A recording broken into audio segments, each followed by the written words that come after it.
The United States is defending airstrikes it carried out in Syria and Iraq over the weekend against militias aligned with Iran that both the Syrian and Iraqi governments are calling a violation of their sovereignty, and the militias are vowing revenge.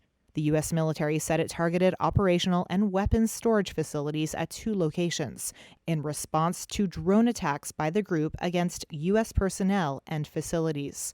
U.S. Secretary of State Antony Blinken spoke to reporters in Rome on Monday.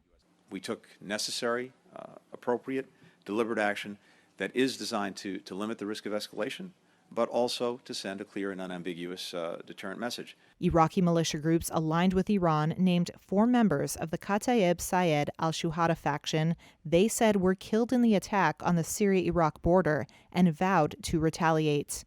Iraq's government condemned the strikes against Iran-aligned fighters and said it would study all legal options to prevent such action from being repeated. Iran called on the U.S. to avoid creating crisis in the region. It was the second time this year President Joe Biden had ordered retaliatory strikes against Iran-backed militia. 2 anonymous U.S. officials told Reuters Iran-backed militias carried out at least 5 drone attacks against facilities used by the United States and coalition personnel in Iraq since April. The strikes come at a sensitive time between Washington and Tehran. Biden's administration has been looking to potentially revive the 2015 Iran nuclear deal.